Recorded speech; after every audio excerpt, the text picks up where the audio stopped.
Goodbye. Thank you, Lieutenant.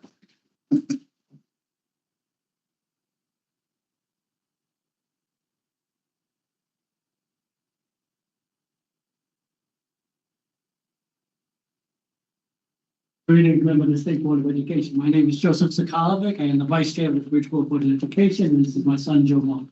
I appear before you today in my individual capacity, not as a board member. I'm speaking with 9 years of experience, and my son will be speaking the rest of the time. I appear before you today with 9 years direct experience of how the state's fiscal decisions 9 years direct experience of how the state's fiscal decisions translate into educational outcomes, legal exposure, and ethical consequences at the local level. The Federal Civil Rights Act, the IDEA Act, and Article 8, Section 1 of the Connecticut Constitution are not mere suggestions. They are binding law. They state plainly that the state of Connecticut bears the ultimate responsibility to provide an adequate and equitable public education. Every member of this board, every constitutional officer, and the governor of the state is sworn an oath to uphold the Constitution. These oaths are not symbolic. They create a legal and moral obligation to act when children's constitutional interests and futures are placed at risk. Local boards of education do not exist independently of the state's duty.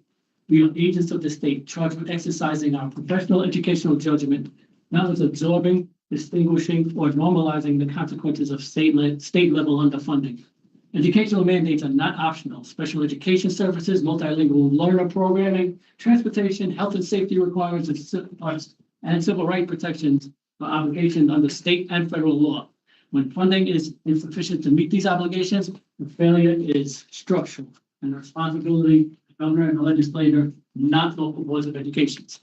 Connecticut law prohibits boards of education from spending beyond appropriations, but artificial fiscal limitations do not relieve the state of its constitutional duty.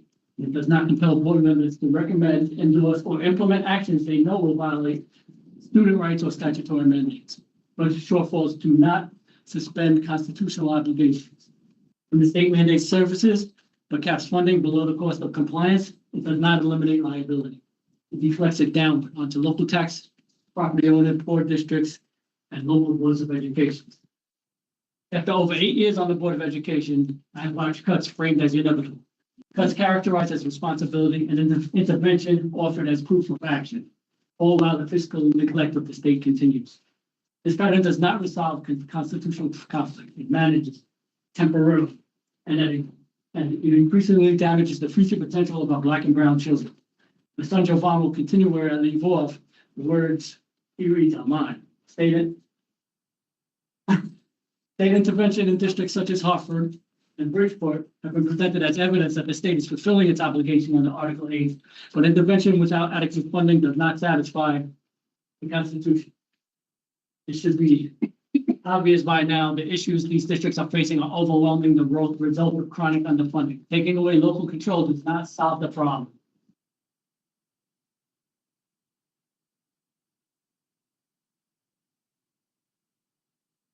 Intervention does not cure inadequate outcomes when funding levels are known, recurring, and insufficient.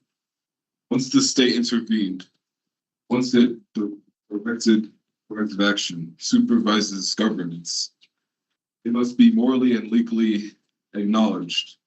Repeated fiscal and service failures, distinction between local responsibility and state obligation necessarily shifts. Extended intervention under conditions of recognized insufficiency is no longer neutral. Comes confirmation of the state knowledge and therefore state responsibility. More importantly, intervention without stabilization does not insulate the state or those acting under its authority from legal exclusion. When educational inadequacy results in denial of services, failure to implement IEPs, unsafe learning environments, or discriminatory impact on students with disabilities or students of color, litigation is foreseeable. Individual boards face screwing exposure where those failures are known, feared, and unresolved.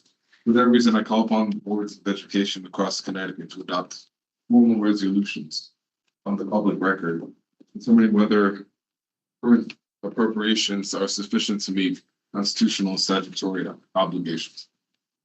These resolutions will document reality, preserve integrity, and clarify where responsibility properly lies in obligations capacity.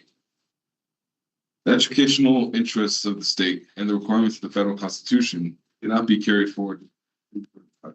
Therefore, the state of Board of Education should formally request that the governor provide emergency funding sufficient to stabilize all districts, especially under those stable. I have provided a simple resolution for the board's consideration. I ask that when considering, keep in mind that the oath office you swore was to the people of Connecticut and not the government. Further reductions in the city of Bridgeport cannot lawfully carry out the educational interests of the state. The state cannot mandate services, cap funding, intervene in failure, and disclaim responsibility at the same time. Our children deserve better from the state. Local officials deserve clarity, not silent exposure. And the state must align mandates, funding, and compatibility in accordance with both Connecticut and the state constitution. I've got this Thank information. you. Thank you. Representative Jarrell